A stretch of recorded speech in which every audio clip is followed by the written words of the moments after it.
Welcome to the all-new 2014 completely redesigned Toyota Tundra.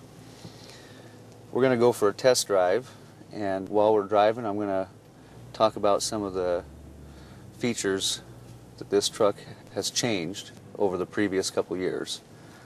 First of all, the interior and exterior have been completely redesigned. Toyota is going more towards the newer generation of families and people as far as styling goes.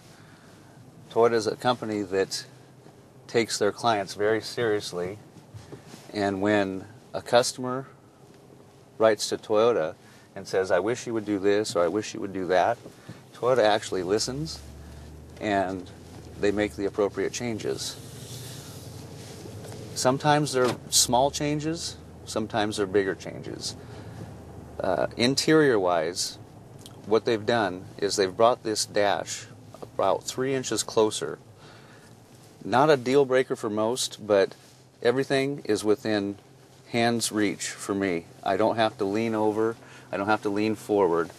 Everything I can do here with the radio and the navigation, I can also do right here on the steering wheel. But there are a lot of people that still like to reach over and do it like this until we teach them how to use this steering wheel. What you're going to notice in the styling is there's a new generation of the owners of Toyota. Basically, the old guy retired and the grandson is in charge, and what you're seeing now is not only in the Tundra, but the new Avalon, the new Corolla, the new Camry. You're seeing the new generation of Toyota. A little more stylish, not too aggressive. We don't want 64 buttons right here to overwhelm people. But still simple, still Toyota, but with class and style. So we're going to take a test drive in the CrewMax Platinum version, is what we're in right now. Some of the neat features that come standard on this one, which have never been in previous models, is blind spot monitor. So when I'm driving down the road, if somebody's on my blind spot on either side, it'll warn me right there in that mirror on either side, so that if you're switching lanes down the freeway or going down the road, you don't have to worry about taking somebody out on either side in the blind spots. Another feature is the display panel. Used to be up in the dash. Now everything's right here in view of the driver. Along with the new display that is right here instead of up in the dash now, it's got a temperature gauge. It also shows if there's clouds or sun, kind of like our iPhones on our weather reports on our iPhones. It looks real similar here on the dash.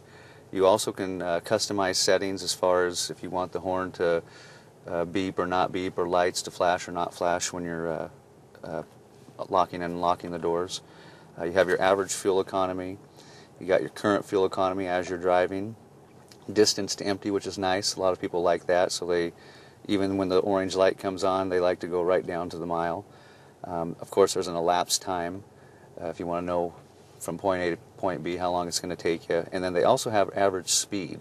So if you loan the vehicle out to the kids on a Saturday night and they take it out to the raceway, you can look the next morning, and if the average speed was 28 miles per hour and all of a sudden it's higher than that, you can call them out on it. Don't tell the kids that, though.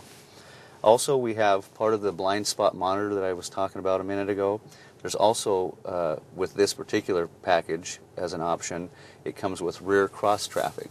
What rear cross traffic does is, when you're backing up, if you have shrubs on both sides of the vehicle or just cars and you're backing up out of a driveway and you can't see the cars coming from either direction, the rear cross traffic alerts up here on the dash in an audible tone that there's traffic coming, so you don't just pull right out into traffic and get T-boned.